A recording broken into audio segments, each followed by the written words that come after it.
বাধ্য হয়ে বাংলাদেশের ক্রিম আপার রেসিপি আজকে আমি ফলো করলাম। তো কি মানে পাঙ্গাস মাছের একটি রান্না করেছিলাম আজকে আলু ফুলকপি দিয়ে। তো বাংলাদেশের ক্রিম আপাকে নিশ্চয়ই অনেকেই চিনবেন, কম বেশি লোক, উনি একজন ভাইরাল একজন মানুষ, তো অনেকেই চিনবেন।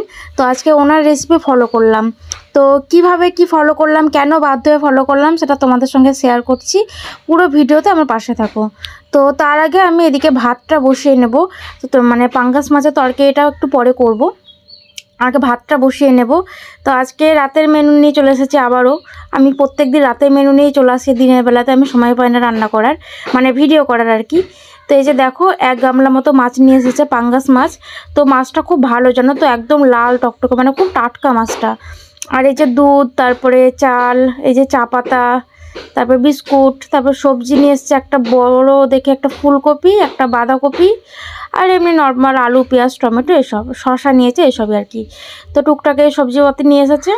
আজকে রাতে রান্না করব আমি মানে আমের যে টক হয় না, ঝোল টক যেটা, ওই আমের ঝোল টক রান্না করব। আর করব আলু ফুলকপি দিয়ে মাছের ঝোল, পাঙ্গাস মাছের ঝোল।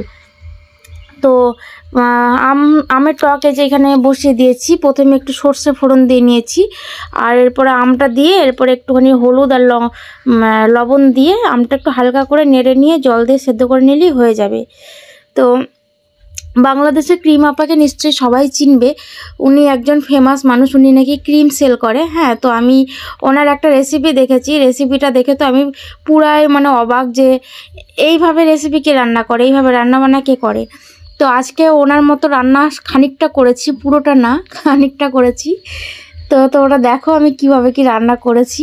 এই যে দেখো, আমি টকটা রান্না করার পরে না কড়াইটা ধুয়ে নিইনি। ধুয়ে নিলে হয়তো আমার ওনার রান্নাটা কপি করতে হতো না, তো ধুয়ে নিইনি। এই যে তারপরে মাছটা ভেজে নিয়েছি ওই কড়াইতেই তেল দিয়ে। তারপরে দেখো ফুলকপি আলু দেওয়ার পর কড়াইটা তো অবস্থা আমার সেই নাজেহাল অবস্থা, পুরো একদম পুরোটাই কালো হয়ে গেছে তলাটা। তো কি আর করব, ফুলকপি আলুটা নামিয়ে ওই কড়াই যেহেতু তেল ছিল, তো তারপরেও কড়াইটা আর মাজিনি, তো তার মধ্যেই পেঁয়াজ দিয়ে দিয়েছি। তো কাঁচা পেঁয়াজটা দিয়েই পেঁয়াজের ওপরে আমি আদা রসুন, তারপরে টমেটো কাঁচা লঙ্কা দিয়ে জল দিয়ে দিয়েছি। তো এইভাবে আমি ওনাকে রান্না করতে দেখেছি, মানে এইভাবে বলতে কি, ওনাকে দেখে যে কড়াইয়ের মধ্যে পেঁয়াজটা দিয়েই জল দিয়ে দিতে, দিয়ে তারপর সমস্ত মশলাপাতি দিয়ে তারপর কষাতো। তো আজকে ওই রকমই আমি ট্রাই করলাম, একটুখানি জল দিয়ে আর কি কষানো। তো এই যে নুন আর হলুদ লঙ্কার গুঁড়ো এসব মশলাপাতি এই জলের উপরে দিয়ে দিলাম, দিয়ে কষাচ্ছি। তো সত্যি কথা বলতে গেলে কি বলো তো, রান্নাটা না অতটাও খারাপ হয়নি, খেতে বেশ ভালোই হয়েছিল, আর দেখতেও খুব সুন্দর হয়েছিল, কালারটাও সেই এসেছিলো, আর খেতেও অনেক টেস্টি হয়েছিল।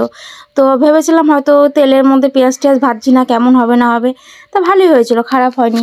তো এই যে দেখো মশলাটা আমি কষিয়ে নিই, ওর মধ্যে আলু আর ফুলকপিটা ভেজে রেখেছিলাম, ওটা দিয়ে একটু ভালো করে সুন্দর করে একটু কষিয়ে নেব। এরপরে ঝোল দিয়ে দেবো, তারপরে মাছগুলো দিয়ে ব্যাস হয়ে যাবে। আর এই ভিডিও মানে যখন এডিট করি না, তখনই সবার ফোন করার কথা মনে পড়ে, আর ফোন করে, তারপরে মেসেজ ঢোকে সেই সময়তে, মানে আমার ভিডিও তো তোমরা দেখবে যে ফোন আসে বা মেসেজ ঢোকে, এগুলো আর কি হয় যখন ভিডিওগুলো এডিট করি তখন। এছাড়া ফাঁকা সারাদিন পড়ে থাকে তখন আর কারোর মনে পড়ে না ফোন করার কথা, বা কোনো অ্যাপগুলোরও মনে পড়ে না যে একটা মেসেজ ঢোকাই। যখন ভিডিওটা এডিট করি তখন সবার মনে পড়ে। তো এই যে দেখো রান্নাবান্না আমার প্রায় কমপ্লিট, এরপরে যাব খেতে। তো ফুলকপি আলুর ঝোল হয়ে গেছে, এরপরে এই যে মাছ ভাজাগুলো দিয়ে দিচ্ছি, আর কিছুই দিইনি, এটা দিয়ে একটুখানি ফুটে গেলেই নামিয়ে দেব। একটুখানি গরম মশলা দিলে ভালো হতো, কিন্তু এই মুহূর্তে নেই গরম মশলা। আর এইভাবেই আর কি রান্নাটা করলাম। তো রান্নাটা ভালোই হয়েছিল, খারাপ হয়নি খেতে।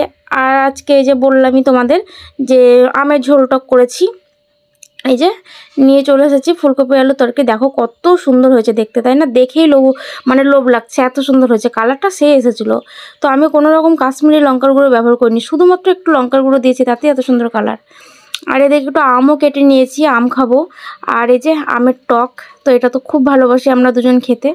তো এরপর আমরা খাওয়া দাওয়া শুরু করে দিয়েছি, এই যে আমার খাওয়া শুরু। তো ভিডিওটা এই পর্যন্তই, ভালো লাগলে লাইক কমেন্ট শেয়ার, ইচ্ছে হলো করো, না ইচ্ছে হলো করো না, এক কথা প্রত্যেক দিন বলতে ভালো লাগে না। হ্যাঁ, তো তোমাদের যদি ভালো লাগে, যদি মন চায়, তাহলে লাইক কমেন্ট শেয়ার করতে পারো, আর যদি ভালো না লাগে তাহলে না করেই চলে যাও, কিছু করার নেই। তো এই ছিল ভিডিওটা কেমন লাগলো, মানে লাইক কমেন্ট না, সরি কমেন্ট লাইক না করে একটা কমেন্ট করে দিও যে না ভিডিওটা ভালো হয়েছে।